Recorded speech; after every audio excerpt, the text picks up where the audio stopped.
আসসালামু আলাইকুম। Excel FX আমি মাসুম পারভেজ আপনাদেরকে আবারও স্বাগত জানাচ্ছি। কেমন আছেন সবাই? আশা করছি আল্লাহর রহমতে খুব ভালো আছেন সবাই। আজ আমরা কন্ডিশনাল ফরম্যাটিং এর 9 নম্বর পার্ট নিয়ে আলোচনা করব। বিগত পর্বে আমরা দেখিয়েছিলাম কন্ডিশনাল ফরম্যাটিং এর মধ্যে থাকা কুইক অ্যাক্সেস রিবনের মধ্যকার হাইলাইট সেলস রুলস। এই পর্বে আমরা আলোচনা করব quick access ribbon of conditional formatting, যার মধ্যে রয়েছে টপ অর বটম রুলস, অর্থাৎ সেল এর মধ্যে থাকা ভ্যালুগুলো কিভাবে টপ অর্ডারে এবং বটম অর্ডারে ফরম্যাটিং করতে হয় সেই বিষয়টা নিয়ে আমরা আলোচনা করব। তো চলুন আমাদের বিস্তারিত আলোচনায় যাওয়া যাক। কন্ডিশনাল ফরম্যাটিং এর মধ্যে থাকা কুইক অ্যাক্সেস রিবনের মধ্যকার টপ বটম রুলস এই বিষয়টা ভালো করে বোঝার জন্য আমরা একটা উদাহরণ ক্রিয়েট করলাম। এখানে কলাম এ এ কতগুলো ভ্যালু লিখে রাখা হয়েছে, যে ভ্যালুগুলোর মধ্যকার টপ ভ্যালুগুলোকে আমরা ফরম্যাটিং করতে চাই। আবার কলাম বি এ কতগুলো ভ্যালু লিখে রাখা হয়েছে, এই ভ্যালুগুলোর মধ্যকার বটম ভ্যালুগুলোকে আমরা ফরম্যাটিং করতে চাই। এবং কলাম সি এ কতগুলো ভ্যালু লিখে রাখা হয়েছে, যে ভ্যালুগুলোকে আমরা অ্যাবাভ এবং বিলো অ্যাভারেজ এই কন্ডিশন সাপেক্ষে আমরা ফরম্যাটিং করতে চাই। তো আমরা আমাদের 4 নম্বর টিউটোরিয়ালে টপ এবং টপ পার্সেন্টেজ, বটম এবং বটম পার্সেন্টেজ এই বিষয়গুলো বিস্তারিতভাবে আলোচনা করেছিলাম, এবং 5 নম্বর টিউটোরিয়ালে আমরা অ্যাবাভ এবং বিলো অ্যাভারেজ সম্পর্কে বিস্তারিত আলোচনা করেছিলাম। এবার আমরা দেখব কিভাবে কুইক অ্যাক্সেস রিবনের মাধ্যমে এগুলোকে ফরম্যাটিং করা যায়। তাহলে সেক্ষেত্রে আমরা এখানে টপ যে ভ্যালুগুলো রয়েছে আমরা এই ভ্যালুগুলোকে সিলেক্ট করলাম।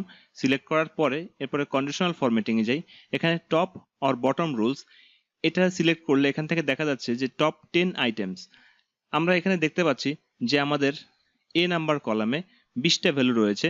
যদি আমরা এখানে টপ 10 আইটেম সিলেক্ট করি তাহলে দেখুন এখানে আমাদের যে 10টা আইটেম, অর্থাৎ উপরের যে 10টা আইটেম, টপ 10টা আইটেম, এই 10টা আইটেম এখানে আমাদের ফরম্যাটেড হয়েছে।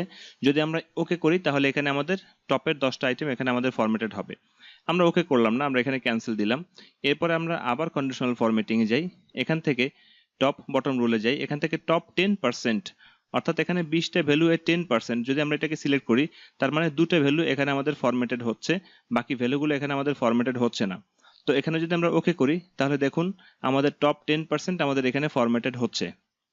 এবার যদি আমরা বটম এবং বটম পার্সেন্টেজ দেখি তাহলে সেক্ষেত্রে আমরা এই বটম যে ভ্যালুগুলো রয়েছে এই ভ্যালুগুলোকে সিলেক্ট করলাম। সিলেক্ট করার পরে আমরা কন্ডিশনাল ফরম্যাটিংয়ে যাই, টপ বটম রুলসে যাই। এখান থেকে বটম 10 আইটেমস, অর্থাৎ যেই 10টা ভ্যালু আমাদের ছোট সেই ভ্যালুগুলো এখানে আমাদের ফরম্যাটেড হবে, বাকি ভ্যালুগুলো আমাদের এখানে ফরম্যাটেড হবে না। তো এটা আমরা সিলেক্ট করলে দেখুন আমাদের ছোট 10টা ভ্যালু এখানে ফরম্যাটেড হয়েছে, বাকি ভ্যালুগুলো এখানে আমাদের ফরম্যাটেড হয়নি।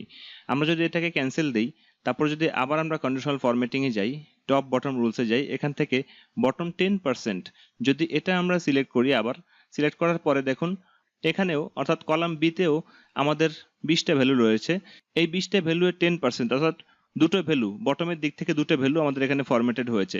যদি আমরা এখানে 10 না লিখে যদি আমরা এখানে 20 লিখে দিই তাহলে দেখুন আমাদের 20টা ভ্যালু 20%, মানে 4টা ভ্যালু এখানে আমাদের ফরম্যাটেড হয়েছে, বাকিগুলো আমাদের এখানে ফরম্যাটেড হয়নি।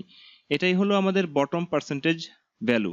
এবার আমরা ওকে করি তাহলে দেখুন আমাদের 4টা ভ্যালু এখানে ফরম্যাটেড হয়েছে। এবার যদি আমরা অ্যাবাভ এবং বিলো অ্যাভারেজ দেখতে চাই তাহলে সেক্ষেত্রে আমরা এই ভ্যালুগুলোকে সিলেক্ট করি। সিলেক্ট করার পরে তারপর আমরা এখানে কন্ডিশনাল ফরম্যাটিংয়ে যাই। এখান থেকে আমরা টপ বটম রুলসে যাই। এখান থেকে অ্যাবাভ অ্যাভারেজ। তবে এখানে অ্যাবাভ অ্যাভারেজ এটাতে যাওয়ার আগে আমরা একটা বিষয় একটু ভালো করে লক্ষ্য করে আসি।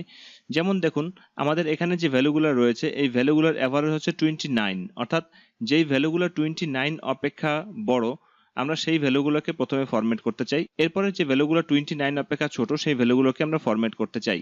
তাহলে সেই ক্ষেত্রে আমরা কন্ডিশনাল ফরম্যাটিংয়ে যাই। কন্ডিশনাল ফরম্যাটিংয়ে যাওয়ার পরে এখান থেকে আমরা টপ অর বটম রুলস এটাকে সিলেক্ট করি। এখানে সিলেক্ট করার পরে অ্যাবাভ অ্যাভারেজ, যদি আমরা অ্যাবাভ অ্যাভারেজ সিলেক্ট করি তাহলে দেখুন যে ভ্যালুগুলো অ্যাভারেজ অপেক্ষা বড়, অর্থাৎ 29 অপেক্ষা বড়, শুধুমাত্র সেই ভ্যালুগুলো এখানে ফরম্যাটেড হয়েছে, বাকিগুলো এখানে ফরম্যাটেড হয়নি। আমরা এটাকে ওকে না করে যদি আমরা এটাকে ক্যান্সেল দিই তাহলে আমাদের ফরম্যাটটা কার্যকর হবে না। আবার যদি আমরা কন্ডিশনাল ফরম্যাটিংয়ে যাই, টপ বটম রুলসে যাই, এখান থেকে বিলো অ্যাভারেজ যদি যাই তাহলে সেক্ষেত্রে দেখুন যেই ভ্যালুগুলো আমাদের অ্যাভারেজ অপেক্ষা ছোট শুধুমাত্র সেই ভ্যালুগুলো এখানে আমাদের ফরম্যাটেড হবে, বাকি ভ্যালুগুলো এখানে ফরম্যাটেড হবে না। যদি আমরা ওকে করি তাহলে দেখুন আমাদের ওই ভ্যালুগুলোই ফরম্যাটেড রয়েছে যে ভ্যালুগুলো আমাদের অ্যাভারেজ অপেক্ষা ছোট। তাই এইভাবে আমরা অ্যাবাভ এবং বিলো অ্যাভারেজ ভ্যালুগুলো আমরা ফরম্যাট করতে পারি। তো আশা করছি quick access ribbon of conditional formatting এর মধ্যকার টপ বটম রুলস এর মধ্যে যে অপশনগুলো রয়েছে সেই অপশনগুলো দ্বারা ফরম্যাটিং আপনারা ভালোভাবে বুঝতে পেরেছেন। আমার এই টিউটোরিয়ালটা এই পর্যন্তই।